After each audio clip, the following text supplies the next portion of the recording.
Voici un discours très intéressant, qu'il me fallait partager avec vous. Je pense qu'il sera essentiel de vous entendre parler à la fin de cette vidéo, ou peut-être même pendant que la vidéo se déroule. Faire une pause et écrire ce que vous pensez pour ne pas oublier. Suivons. Camarades combattants pour la liberté, la souveraineté et l'indépendance réelle, bonsoir. À l'orée de l'an 2026, c'est encore un honneur pour moi de prendre la parole et de vous faire un bilan exhaustif de l'année 2025 et aussi les perspectives pour l'année 2026. Mais avant tout propos, permettez-moi de rendre grâce à Dieu pour tous les bienfaits au cours de l'année 2025 et je continue de prier Dieu que 2026 soit meilleur à 2025. Permettez-moi également de rendre un vibrant hommage à nos vaillantes forces combattantes, forces armées nationales, volontaires pour la défense de la patrie, forces de sécurité intérieure qui veillent jour et nuit pour que notre patrie reste et demeure debout. Je prie pour le repos des âmes de tous ceux qui ont perdu la vie dans ce combat contre cette barbarie. Et également, je souhaite prompt rétablissement à tous ceux qui ont été blessés physiquement, mentalement dans cette guerre. 2025 fut une année où beaucoup de projets ont débuté. Parlant du secteur de la défense et de la sécurité, ce secteur qui nous intéresse tant dans ce combat, beaucoup d'efforts ont été consentis dans le recrutement de personnel au niveau des différentes forces. Également, plusieurs formations ont été entamées au sein de nos propres armées de façon endogène, ce qui a permis de créer beaucoup d'unités spécifiques qui font un travail remarquable sur le champ de bataille. En termes d'équipement, il y a eu l'arrivée au cours de l'année 2025 de beaucoup d'équipements lourds, mais également des équipements stratégiques que nous n'avons pas voulu présenter. Cet équipement va se poursuivre et le renforcement des effectifs va également se poursuivre au cours de l'année 2026 et la guerre va continuer à s'intensifier et notre armée va continuer de monter en puissance. Plusieurs opérations ont eu lieu sur le théâtre des opérations. Nous retenons principalement une opération audacieuse qui a été lancée il y a 2 mois de cela, l'opération qui a été baptisée l'Almazga, en français mur de glace. Cette opération audacieuse a permis à nos forces combattantes de se poser dans les sanctuaires de l'ennemi, là où depuis 5-6 ans, on croyait impossible d'atteindre. Nos unités ont mis pied et ont reconquis ces zones. Ces opérations ont permis donc la reconquête de plusieurs dizaines de villages, en passant par la région donc de Nakambe, Napade notamment aux abords donc du barrage de Kompianga, en remontant par Namungu dans le Goulmou, en passant par Zagadegan dans le Kulse, mais également la zone de Namsigia autour de Djibo et Tulfe entre Djibo et Titaou. Ces opérations ont été menées avec la plus grande audace et l'ennemi a été écrasé sur le passage de nos forces combattantes qui s'y sont installées et continuent leur progression au fur et à mesure. Les opérations vont se poursuivre jusqu'aux limites de nos frontières pour vaincre cet hydre terroriste qui trouble la quiétude de Burkinabé. L'armée va continuer à monter en puissance, les forces de sécurité intérieure également. Il y aura un petit changement qui va permettre au VDP de se projeter plus en avant pour appuyer les autres forces. Cette situation de conflit a également fait que nous avons malheureusement des personnes déplacées internes qui attendent toujours de rejoindre leur village.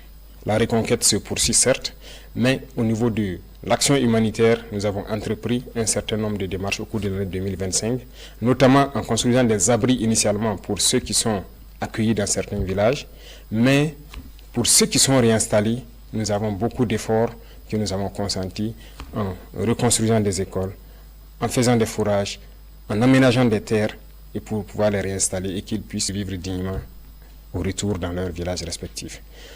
Nous allons poursuivre cette tendance parce que nous ne voulons pas que nos populations qui retournent dans leur village restent dans l'assistanat. Nous voulons qu'elles puissent contribuer, qu'elles puissent produire et pouvoir vivre dignement. Voilà pourquoi le ministère donc, de l'Action humanitaire est basé sur les différents ministères pour pouvoir accompagner toutes ces personnes déplacées internes initiales au retour dans leur village, de pouvoir s'installer et avoir donc de quoi travailler dans leur village respectif. Cette dynamique va se poursuivre d'autant plus que beaucoup de villages sont en train d'être reconquis à l'instant même où je parle. Chaque villageois qui se réinstalle doit pouvoir travailler et se nourrir lui-même. Parlant du domaine de la santé, plusieurs efforts ont été consentis.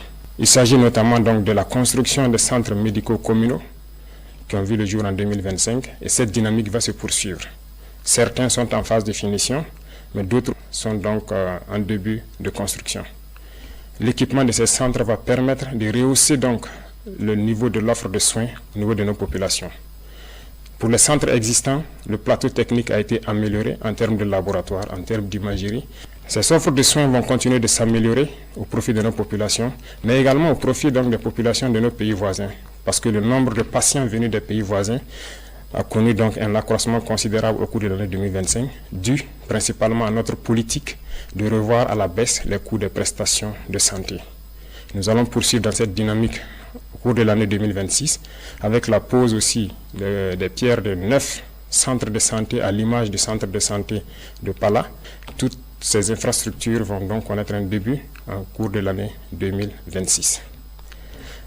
Dans le domaine de l'éducation, plusieurs projets ont eu lieu, notamment donc la mutation et la modernisation de nos structures éducatives, des constructions qui désormais vont aller en hauteur. Et donc il y a un projet pour que 2026 soit le début effectif de l'implémentation de ce type de centres d'éducation tout au long de l'année et partout sur le territoire national. Vous savez bien que nous sommes dans une mutation pour amoindrir un peu l'effet de l'enseignement général et mettre l'accent sur l'enseignement technique et professionnel. Cette mutation est en cours. Beaucoup de lycées techniques et professionnels verront le jour, mais également très bien équipés pour pouvoir répondre aux besoins de développement de notre patrie. Du côté de nos étudiants, beaucoup de centres universitaires verront le jour donc au cours de l'année 2026, mais déjà en 2027, nous avons commencé la construction d'un certain nombre d'amphithéâtres et de bâtiments pédagogiques. Certains sont en phase de finition et d'autres finiront en 2026. Nous poursuivrons cette dynamique pour permettre à tous les centres universitaires, à toutes les universités, de pouvoir étudier de façon digne et aussi la modernisation en ce qui concerne l'Internet et l'éducation virtuelle va se poursuivre parce que nous venons d'acquérir donc un certain nombre de serveurs au profit uniquement des universités pour que les étudiants puissent avoir des bibliothèques en ligne et cette dynamique va se poursuivre.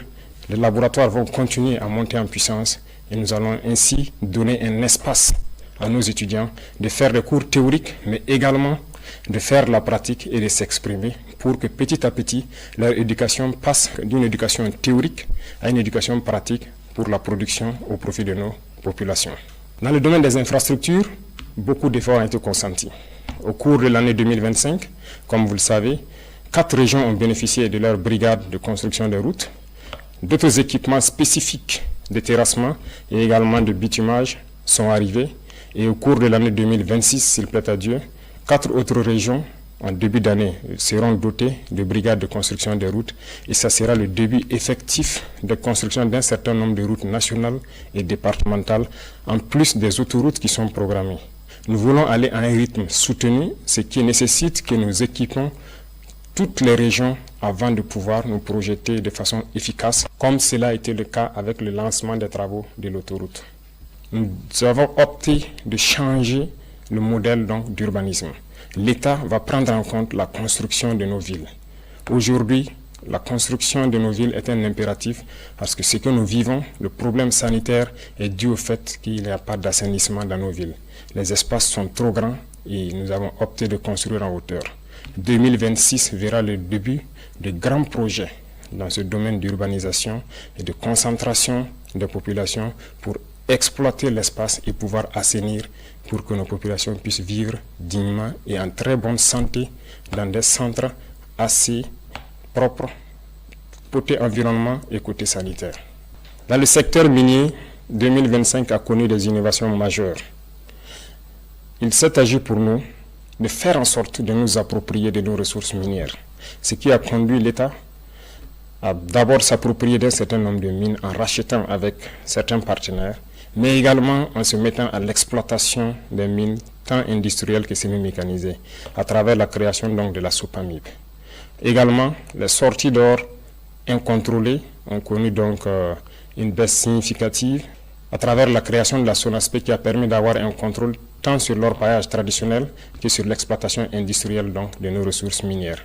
Le secteur de l'énergie va connaître également une mutation en 2026 à travers la création d'une initiative. Une initiative qui va être axée sur l'eau et l'énergie pour permettre à nos populations de bénéficier d'eau potable partout où elles sont et également de bénéficier de l'électricité pour pouvoir vaquer à leurs occupations. Dans ce sens, nous avons entamé en 2025 un certain nombre de projets pour accroître l'offre d'énergie et aussi être indépendant pour diminuer les importations d'énergie au Burkina Faso. Chers frères et sœurs, chers parents, 2025 a été une année riche en termes d'agriculture et d'élevage. Nous avons assigné donc des objectifs au ministère de l'Agriculture et par la grâce de Dieu, la pluviométrie fut bonne et nous avons dépassé les objectifs pour plusieurs spéculations et d'autres bien atteints. L'autosuffisance alimentaire, qui est un combat de tous les jours que nous menons, nous pouvons dire aujourd'hui que nous avons atteint l'autosuffisance alimentaire au cours de l'année 2025. Nous allons poursuivre les efforts dans le secteur de l'agriculture, notamment en rachetant des machines tant pour les labours que pour les récoltes, en faisant des labours gratuits, fortement subventionnés au profit de nos populations, en subventionnant les intrants et également en leur fournissant des semences de qualité produites par nos chercheurs. Beaucoup de terres sont en train d'être récupérées par nos forces combattantes. Nous allons rapidement nous mettre à la tâche dès le début d'année dans l'aménagement de ces terres pour permettre à ces populations qui se réinstallent de pouvoir exploiter de façon sereine leurs terres et accroître nos productions. Dans le même sens, nous encourageons tous ceux qui sont dans la transformation, à petite échelle comme à grande échelle, de poursuivre les efforts et tous ceux qui comptent venir dans ce secteur de rapidement s'y ruer parce que la production va continuer à s'accroître. Nous avons aussi créé l'ONBA pour que les retenues d'eau puissent être réalisées dans chaque village. Ainsi, il ne sera plus question de cultiver au bout d'une seule saison, mais nous espérons pouvoir cultiver 2 ou 3 fois au cours de l'année. L'ONBA est en train de monter en puissance et d'ici là, dans chaque village, nous espérons avoir une retenue d'eau pour permettre aux jeunes de vivre leur métier d'agriculteur, leur métier d'élevage. Beaucoup de vaccinations ont eu lieu au cours de l'année 2025, pour la plupart gratuites, pour d'autres fortement subventionnées, ce qui a permis donc de préserver des millions de têtes de volailles, de bovins, de caprins. La pisciculture est en train de monter en puissance avec les cages flottantes qui sont installées un peu partout sur nos barrages, ce qui est une très bonne expérimentation qui a fait accroître la production piscicole de Burkina Faso et nous espérons que 2026 puisse être une année au cours de laquelle nous allons être suffisamment outillés pour atteindre l'autosuffisance et arrêter un tant soit peu l'importation de poissons d'eau douce au Burkina Faso. Les efforts vont se poursuivre également dans le secteur de l'élevage en faisant en sorte qu'en stabulation pure, les éleveurs puissent bénéficier donc de cultures fourragères et également à travers Faso Goulougo de bénéficier d'aliments de qualité qui seront produits et contrôlés par nos chercheurs. Tout cela contribue donc à atteindre l'autosuffisance alimentaire, mais également à participer à la transformation de nos matières premières et en vue d'une exportation vers certains pays amis qui voudront bien s'approvisionner au Burkina Faso. Camarades, dans le domaine de l'économie, 2025 a été une année prolifique pour le Burkina Faso. Je peux dire, en macroéconomie, sans me tromper, que notre économie se porte très bien. En témoigne, lorsque nous faisons le test d'aller sur le marché régional de lever des fonds, nous sommes toujours au-delà de ce que nous espérons. Ce qui prouve la confiance des opérateurs économiques et de certains bailleurs africains au Burkina Faso. Nous allons poursuivre les efforts, tant dans le domaine des impôts, de la douane, mais également de la digitalisation des opérations pour diminuer le risque de fraude au niveau donc de notre économie. C'est dans ce sens qu'à partir de janvier, il sera lancé normalement la facture électronique certifiée qui doit permettre au commerce de pouvoir se faire sans corruption.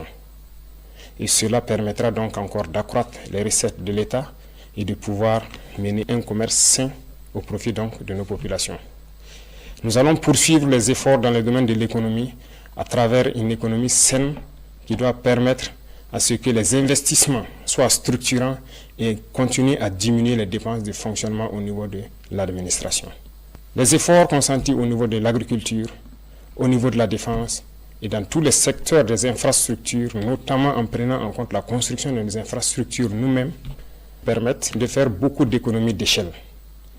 Dans le domaine de l'énergie et de l'eau, les initiatives qui vont venir doivent permettre également de faire des économies d'échelle et de pouvoir investir dans des secteurs structurants. Tout cela doit permettre à l'économie burkinabé de faire une avancée significative. En plus de cela, les ressources minières que nous allons exploiter par nous-mêmes maintenant doivent permettre en 2026 de faire un bond considérable en matière de PIB pour que le Burkina Faso puisse, dans un laps de temps, devenir une économie émergente à travers le monde. Dans le domaine donc de la culture, nous poursuivons les efforts, de sorte que nous revenons petit à petit à nos valeurs, à nos racines. Il n'y a que par cette manière que nous pourrons nous affirmer et développer notre nation. Je le dis parce que revenir à l'éducation technique et professionnelle et en combinant cela avec nos valeurs, nos connaissances endogènes, nous pouvons créer et innover à partir de ce qui existe et pouvoir arrêter un tant soit peu les importations d'un certain nombre de produits au Burkina Faso. Il y a beaucoup de savoirs endogènes qui permettent de transformer déjà nos matières premières. Il suffit d'ajouter de la science pour que cela puisse nous aider. Et la culture fait partie de tout cela et participe activement au développement de notre nation. Sur nos valeurs endogènes, nous allons mettre l'accent au niveau de nos écoles et des tout-petits. Parce que le Burkinabé, l'homme intègre, a des valeurs qui nous ont été léguées par nos ancêtres. Des valeurs d'honnêteté, des valeurs d'intégrité, des valeurs de dignité et des valeurs de patriotisme. Et tout cela pourra s'enseigner à travers la culture, aussi au niveau des tout-petits, pour que nous construisions des Burkinabés de demain.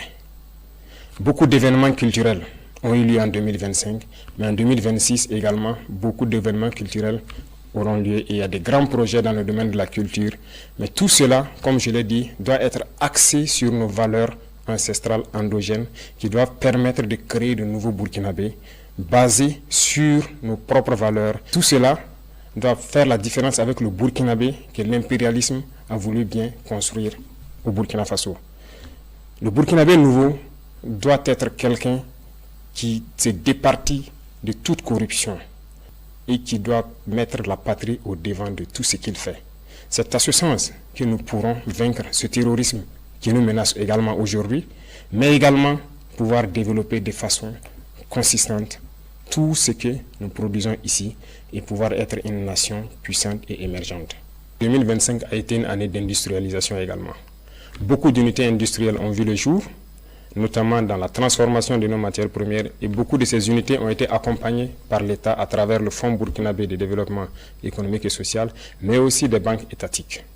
2026 sera aussi une année industrielle beaucoup plus importante parce que nous avons beaucoup d'unités industrielles qui seront prêtes au cours de l'année 2026, mais également, comme vous pouvez le constater, nous avons accordé des financements à certains privés à travers donc des institutions étatiques et certains fonds nationaux pour les accompagner à la création d'unités industrielles qui doivent transformer nos matières premières essentiellement. Nous avons fusionné les fonds en 4 grands fonds qui doivent permettre d'aider tous ceux qui veulent entreprendre et qui ont un minimum dans le domaine principalement de la transformation et aussi de l'agriculture.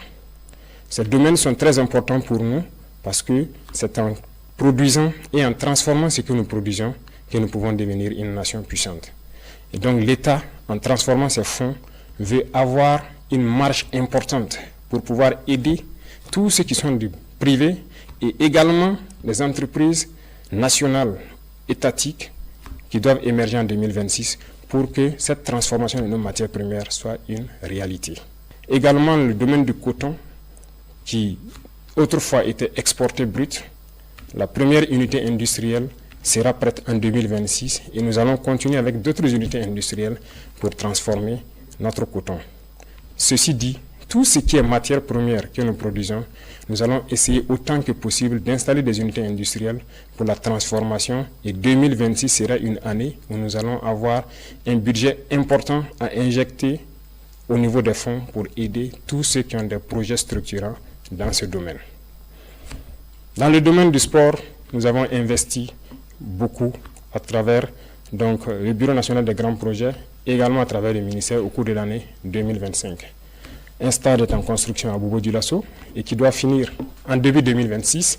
Mais également, à travers toutes les régions, nous comptons créer des espaces pour permettre aux jeunes, premièrement, de faire du sport pour rester en bonne santé, pour faire en sorte que notre jeunesse ne soit pas oisive. Cela contribue à la santé physique, mentale, mais également à la productivité de la jeunesse dans notre nation. Nous allons poursuivre les efforts dans ce sens au profit de la jeunesse et développer tous les types de sports qui puissent être développés au Burkina Faso et qui puissent faire en sorte que la jeunesse soit en cohésion parfaite. À toutes les équipes qui représentent le Burkina Faso à l'extérieur dans les compétitions internationales, nous leur souhaitons plein succès pour 2026 et particulièrement les étalons qui aujourd'hui défendent les couleurs nationales, nous leur souhaitons plein succès jusqu'à la victoire finale. Camarades combattants, le domaine de la justice est un domaine qui nous tient à cœur. Aucune nation ne peut se développer dans l'injustice. L'injustice crée des tensions, crée des conflits et crée donc des problèmes au sein de la société. Voilà pourquoi nous nous sommes attaqués à ces phénomènes et nous avons restructuré totalement la justice au cours de l'année 2025. Cette restructuration va se poursuivre à travers donc le nouveau format du CSM qui intègre des personnels non magistrats, mais également nous voulons transformer totalement la manière de faire la justice. Et tout cela, je parlais de culture tantôt, nous avons décidé d'incorporer nos valeurs endogènes de gestion des conflits au sein de la justice. C'est ce qui donc a permis de prendre des textes pour intégrer donc la justice traditionnelle, c'est-à-dire le mode traditionnel de règlement de nos conflits. Il faut que nous revenions aux sources également dans ce domaine de la justice. Nous ne pouvons pas importer une justice et l'appliquer et espérer avoir la cohésion sociale. En intégrant donc nos valeurs ancestrales et en intégrant les personnes ressources pour le règlement de certains conflits, nous pensons que nous pouvons créer un espace de cohésion sociale fiable. En 2026, nous allons implémenter de façon physique sur le terrain ces différents tribunaux pour pouvoir régler la plupart des questions à l'amiable. Également, nous avons initié en 2025 le fait que les prisonniers puissent sortir, participer à la construction du pays. Ce n'était qu'une initiation. En 2026, nous allons faire en sorte que tous les prisonniers puissent connaître une reconversion. Au lieu de dormir en prison, nous allons faire en sorte qu'ils puissent participer, apprendre des travaux et se réinsérer dans la société. Cette nouvelle façon de voir la justice permet à ce que personne ne reste en marge. Tous ceux qui voudront construire le pays auront leur mot à dire. Que vous soyez libre ou en détention, nous ferons en sorte que vous puissiez participer à la construction du pays, et vous racheter et revenir dans la société. Les efforts vont se poursuivre au niveau de la justice, dans la digitalisation également de tous les actes, de sorte que les usagers n'aient pas à se déplacer forcément vers les tribunaux qui se retrouvent généralement dans les centres urbains et qu'ils puissent rester de là où ils sont pour pouvoir avoir accès à une justice équitable et à tous les documents donc, que la justice peut délivrer. Parlant de digitalisation, c'est un secteur qui nous tient à cœur parce qu'aucune lutte contre la corruption n'est possible sans digitalisation. Nous avons fait un pas énorme, mais beaucoup reste à faire. Nous avons un programme pour les 5 ans à venir où nous devons quitter une situation précaire pour être un modèle. Déjà, le Burkina Faso a pu acquérir ses premiers serveurs de data centers et des grands data centers sont en construction, ce qui permettra à nos ingénieurs de concevoir des applications sans crainte et de pouvoir les héberger sur place. Avant, nous importions des applications que nous ne maîtrisons pas, mais aujourd'hui, la plupart des services au sein de l'administration sont en train d'être dématérialisés et tout cela, c'est grâce à nos ingénieurs informatiques qui font un travail remarquable pour que l'usager n'ait plus à se déplacer vers les services pour forcément avoir accès. De son poste, il peut tranquillement avoir accès à certains services. En plus de tout cela, nous sommes en train de mettre en place des maisons du citoyen. Et les constructions vont démarrer en 2026. Ces maisons seront donc installées dans beaucoup de chefs-lieux de province, mais également nous irons jusqu'au département pour faire en sorte que quiconque ne maîtrise pas l'outil informatique puisse aller dans ces maisons, trouver des Burkinabés qui vont les aider à avoir accès à tous les services à travers les plateformes qui seront installées sur les machines dans ces maisons. Cette digitalisation va se poursuivre et la modernisation de l'administration également va se poursuivre pour nous permettre de lutter efficacement contre la fraude et tous les abus qui puissent exister au sein de l'administration. Chers frères et sœurs, chers parents, vous avez pu constater qu'au cours de l'année 2025, nous avons dû faire donc les états généraux au niveau de l'administration territoriale. Ces états généraux ont conduit donc à des conclusions que nous avons exploitées et également donné une vision, ce qui a conduit donc à modifier le code des collectivités territoriales. Ce code a été modifié pour nous permettre d'avoir une nouvelle architecture. Certes, le redécoupage régional a évolué, mais la fonction des collectivités territoriales doit évoluer également. Parce que le développement ne se fera pas uniquement dans les villes. Le développement doit partir des villages. Et pour cela, il a fallu donc que nous touchions ce code. Nous allons installer des PDS avec des missions assez claires qui seront évaluées et suivies par les préfets, de sorte que tout ce que nous avons comme vision en matière de développement, comme je l'ai cité tantôt, puisse commencer au niveau des villages, impliquer tous les villageois et ils seront notés et évalués en fonction de ce qu'ils vont faire dans les différentes collectivités. C'est ce qui a amené principalement au changement donc de ce code et 2026 sera l'année où nous allons implémenter réellement sur le terrain ce nouveau code des collectivités. Au niveau de l'administration territoriale, beaucoup de choses ont évolué en ce sens que l'administration déconcentrée n'était pas administrée de façon efficace pour connaître qui exactement est à son poste. Le manque de ressources humaines a fait en sorte qu'il y avait un gros manque à gagner. Nous avons fait une évaluation au cours de l'année 2025 et nous nous sommes rendus compte que beaucoup de fonctionnaires fictifs existaient ou des doublons existaient.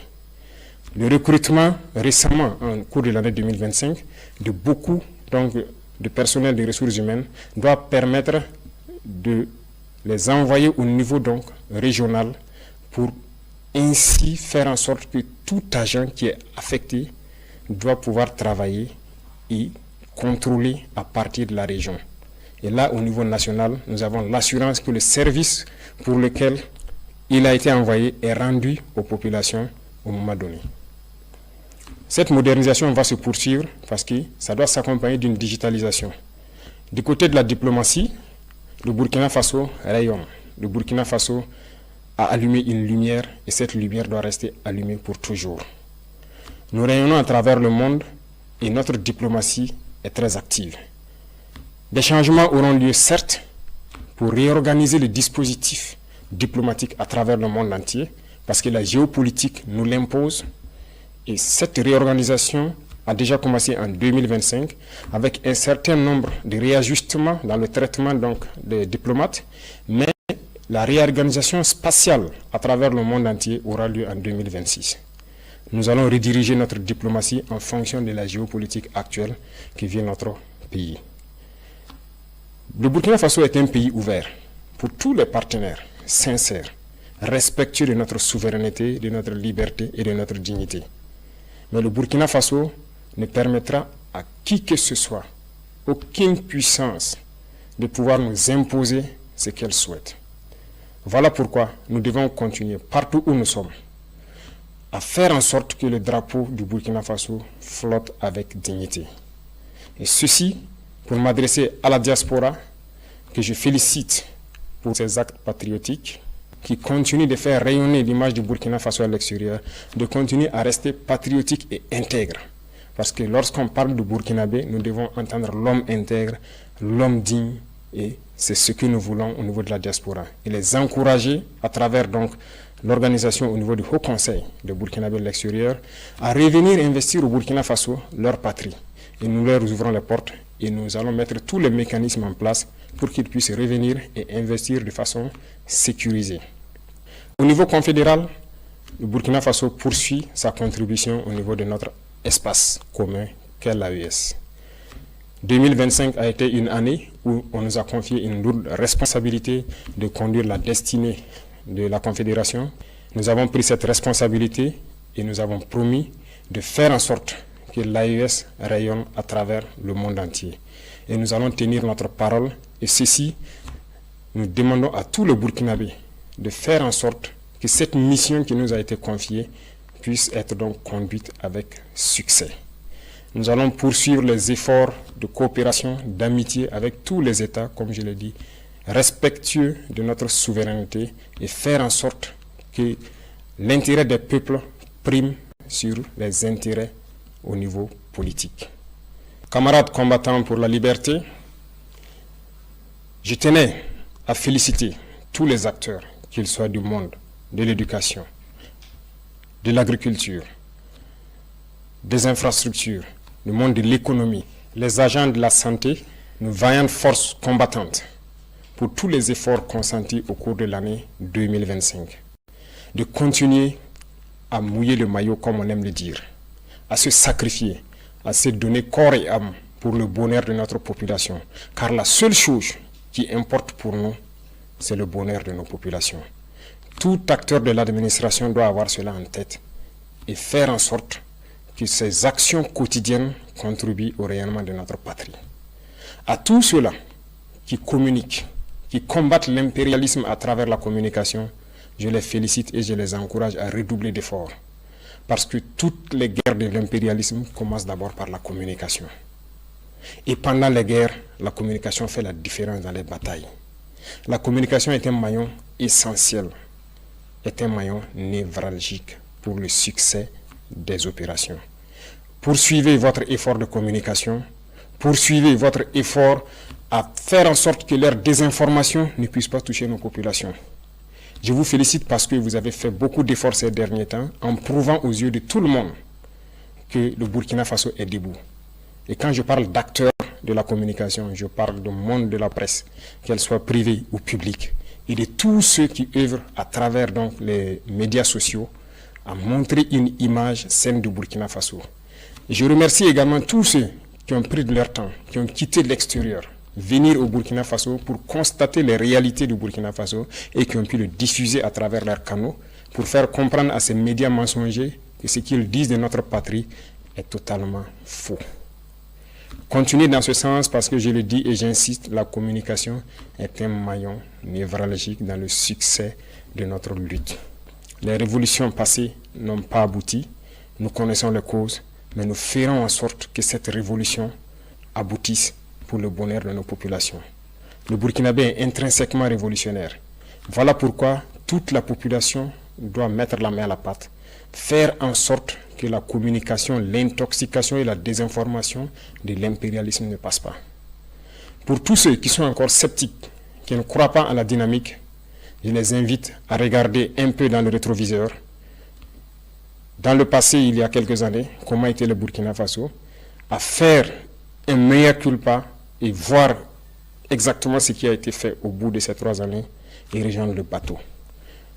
Nous ne voulons pas exclure quelqu'un, mais comme nous l'avons dit, si quelqu'un ferme les yeux et refuse de voir le soleil, nous ne pouvons pas faire autrement que de le laisser en marche. Nous allons évoluer, nous allons continuer, nous allons poursuivre notre lutte. Le Burkina Faso vaincra, le terrorisme sera un passé et nous ferons en sorte que le visage du Burkina Faso qui est connu aujourd'hui, dans 5 ans, nous ne puissions pas le reconnaître. Bien sûr, le changement sera positif et nous devons le faire pour nos enfants, pour les générations à venir. Et ce combat est bien possible et il est déjà gagné. J'invite tout un chacun à redoubler d'efforts pour que 2026 soit meilleur que 2025. Vive le Burkina Faso, vive notre patrie libre, digne, intègre et prospère. Bonne et heureuse année 2026. La patrie ou la mort, nous vaincrons.